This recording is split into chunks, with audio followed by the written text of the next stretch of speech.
రవి ప్రకాష్ సిలికానాంధ్ర ఆసుపత్రి Kuchipudi super speciality వైద్య సేవలు పూర్తిగా ఉచితం. పిఠాపురంలో పవన్ కళ్యాణ్ గారికి వస్తుందని అందరూ నమ్ముతున్నారు. అదే జరుగుతుంది. ఇంకా ఈరోజు గణేష్ ఈరోజు పిఠాపురం టౌన్ నుంచి మొదలు పెడుతున్నాం. అంటే 2వ వార్డు నుంచి ప్రచారం. అందుకని ఈరోజు ఫస్ట్ దత్తాత్రేయ టెంపుల్కి, అలాగే గణేష్ టెంపుల్కి, శ్రీపాద సేవలు ఈ మూడింటిని దర్శించుకొని స్టార్ట్ చేస్తున్నాం అన్నమాట. పిఠాపురం 2వ వార్డు నుంచి ఈరోజు స్టార్ట్ అవుతుంది. కంపల్సరీ ప్రజలందరూ చాలా ఉత్సాహంగా ఉన్నారు అన్నమాట. ఎక్కడికి ఈ ప్రచారం చేస్తున్నారు అన్నమాట.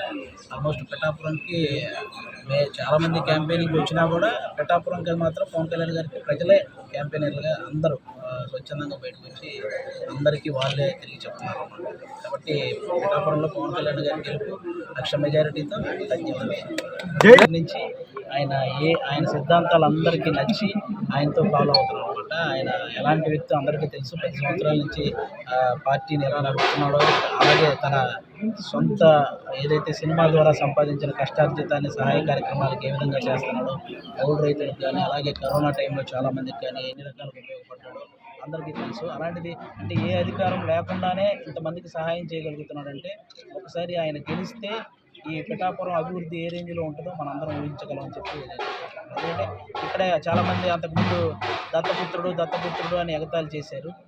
ఏదైతే అది ఆ దత్తాత్రేయ స్వామి విన్నాడు కాబట్టి ఈరోజు దత్తాత్రేయ పుత్రుడుగా చేసుకొని పిఠాపురం బరిలో ఉండేలా చేశాడు.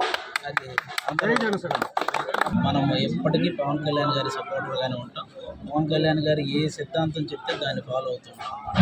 అది అందులో ఏడవట్లేదు. అవతల వాళ్ళు ఎన్ని ట్రోల్స్ అయినా చేసుకుని ఏదైనా చేద్దాం. మరిన్ని వీడియోస్ కోసం ఛానల్ ని సబ్స్క్రైబ్ చేయండి. లేటెస్ట్ అప్డేట్స్ కోసం వాట్సాప్ ఛానల్ ని ఫాలో చేయండి. అండ్ లింక్ డిస్క్రిప్షన్ లో ఉంది.